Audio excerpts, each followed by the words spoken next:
All right, it's kind of hard to tell what we're looking at here, but this is the Porsche 911. This hole here is where the steering rack was. Now, conventional wisdom and wisdom on the Pelican forum seemed to think that you couldn't just slip the steering rack out of one of these without dropping up to the entire front suspension. I started to take this out to simply put the turbo tie rods to upgrade this part right here. But then I started looking at the rack itself, and it looked like these knuckles weren't terribly straight, and they're indexed kind of funny. They were 90 degrees apart, and so there was a very awkward position on that bushing on the one side.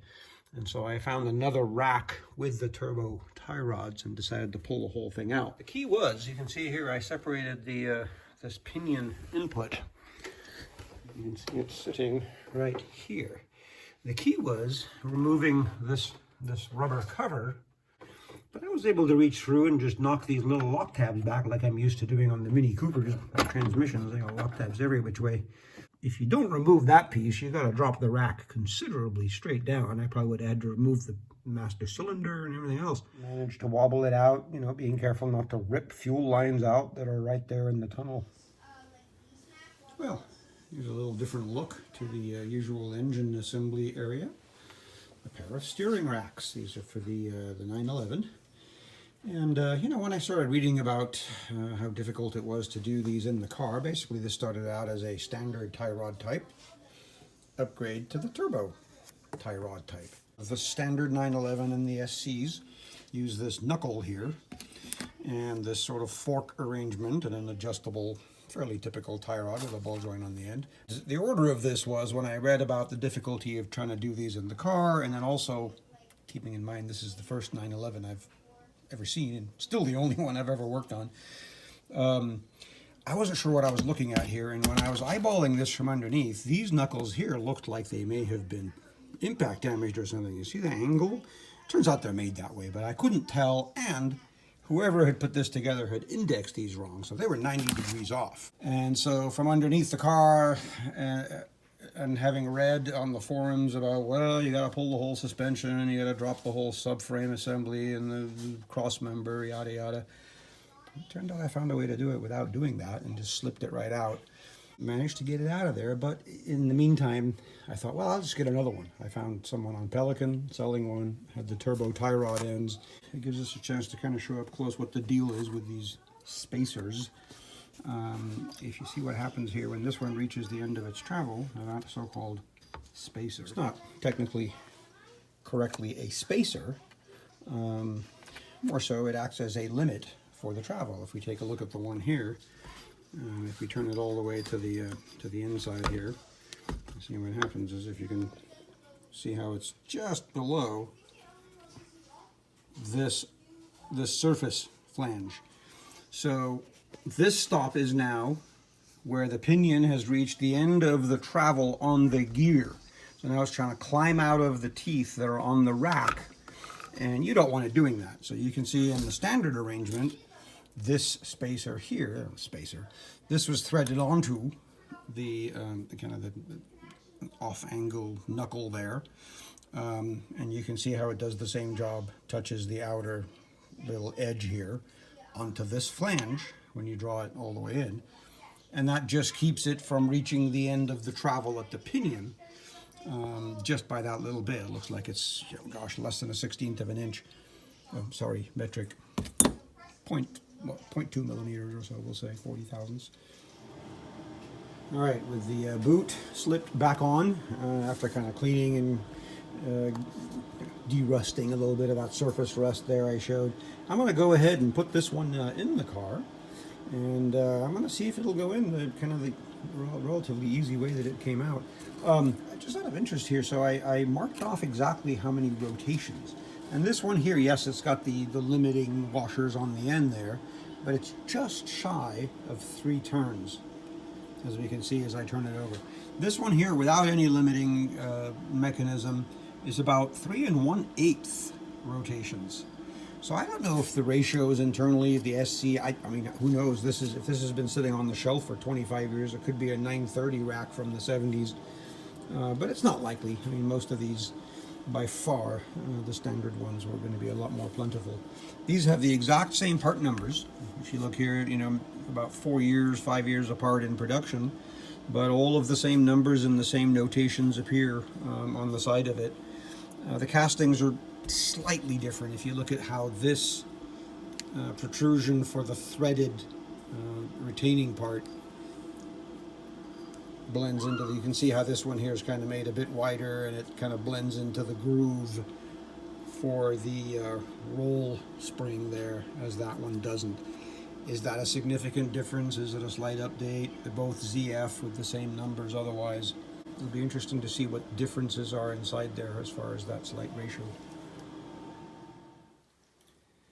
All right, on a cold early January day, we're inside the Cooper Road Mini Garage. The Mini-less garage now, do I dare say. I've got a Morris Minor Woody stuffed here in the corner and working on the 911 here.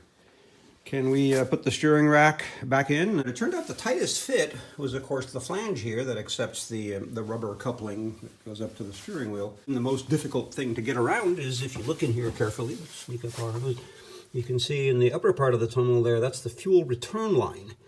And it goes through that loop in the body, which is about the tightest fit. All right. Whew. It was a little bit finicky going in there. I've got my fuel pump wiring and other things in the way, but positioned it, rotated it, so now it's actually sitting on the mounts where you'd put the bolts through from below. So we can look under here and see mounting bolt there, and if I slide far enough over, a mounting bolt there. All right, so that we can see here from the top side, they were able to install this little stub shaft here with the rubber coupling onto the yoke, having lined up the steering rack from below. Now obviously this piece being installed keeps you from being able to slip the rack in from the side like I did, and so we're going to pay careful attention to getting these nice and tight. And then also, you know, this can be a tight fit. A lot of people think, well, there's plenty of room, you just move it around, but you have to be able to lengthen that to some extent to slip these splines on. All right, well, if you were paying careful attention, you noticed I cleaned them up, painted them. There's absolutely no play in that steering system now.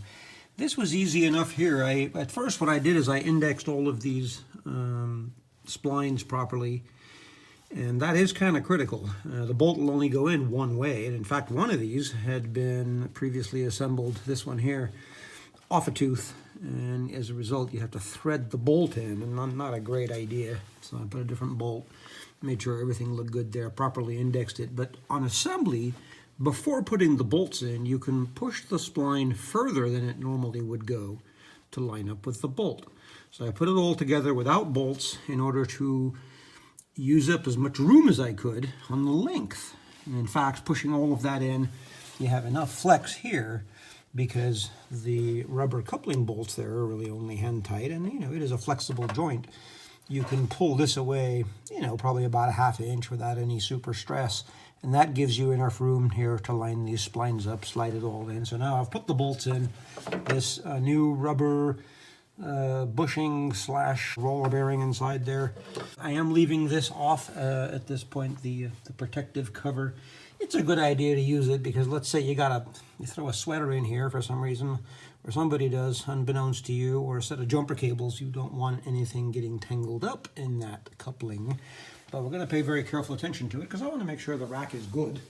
And down here we're pretty much assembled. I've got this hand tight. I've got this about the same length as it was before, so the alignment's going to be about the same. But you know, I eyeballed it anyway, and so I didn't go crazy you know, measuring and all of that.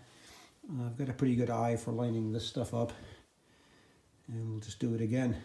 So at this point I'm ready to put one of the wheels on, and then I'm going to button up the underside enough for a test drive to see how all of this worked out.